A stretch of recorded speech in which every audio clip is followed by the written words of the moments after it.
નમસ્તે. આજે હું બનાવું છું ઔષધીય ગુણોથી ભરપૂર સૂંઠની ગોળી.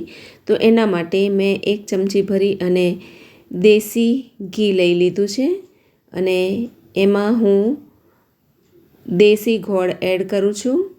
આપણે જેટલી બી ક્વોન્ટિટી લેવી હોય, બનાવવી હોય એ પ્રમાણે આપણે ગોળનો માપ લેવાનું છે. તો ઘી ગરમ થઈ ગયું છે અને એમાં સતત હલાવવાનો છે ગોળ. અને આમાં પાયો થવા દેવાની જરૂર નથી, ખાલી ગોળ ઓગળી જાય એટલો જ આપણે ગરમ કરવાનો છે. અને આજે ઠંડીમાં શરદી ખાંસી થતી હોય છે તો એનો આકસીર ઇલાજ છે. અને આ સૂંઠની ગોળી બનાવવી પણ એકદમ સહેલી છે. અને મિત્રો, તમે મારી ચેનલને સબસ્ક્રાઈબ ના કરી હોય તો સબસ્ક્રાઈબ કરજો.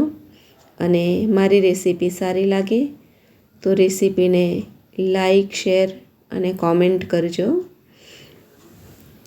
અને તમે પણ અત્યારે ઠંડીની સિઝનમાં આવી સૂંઠની ગોળી બનાવી અને અવશ્ય ટ્રાય કરજો. જે આ નાના મોટા બધા જ લોકો ખાઈ શકે છે. તો આ રીતે ગોળ સરસ ઓગળી જાય ત્યારે આપણે એમાં સૂંઠ પાવડર એડ કરવાનો છે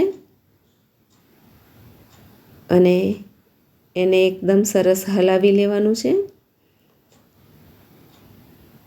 સરસ સૂંઠનો પાવડર મિક્સ કરી લેવાનો છે. અને સૂંઠનો પાવડર મિક્સ થાય પછી આ હું નાખું છું 1 ચમચી તજનો પાવડર. એ પણ શરદી ખાંસી માટે અકસીર ઇલાજ હોય છે. તો આ રીતે બધું મિક્સ કરી દેવાનું છે. અને આ જેમ જેમ ઠંડુ પડશે એમ ઘાટું થતું જશે એટલે ગોળી વાળવી એકદમ સહેલી થઈ જશે. તો 2 હથેળીમાં ઘી લગાવી અને આપણે માપ જેવું જોઈતું હોય એ પ્રમાણે નાની મોટી ગોળી આપણે બનાવવાની છે. તો ઠંડુ થાય ત્યારે જ આપણે અંદર હાથ નાખવાનો છે, નહીં તો હથેળીમાં જલન થાય, બળી જતી હોય છે. તો આ રીતે નાની નાની ગોળીઓ વાળી અને આપણે તૈયાર કરી લેવાની છે. તો તૈયાર છે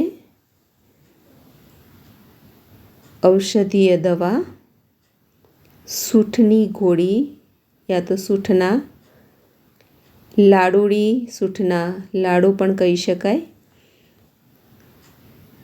તો શરદીમાં તમે અવશ્ય ટ્રાય કરજો. Thank you.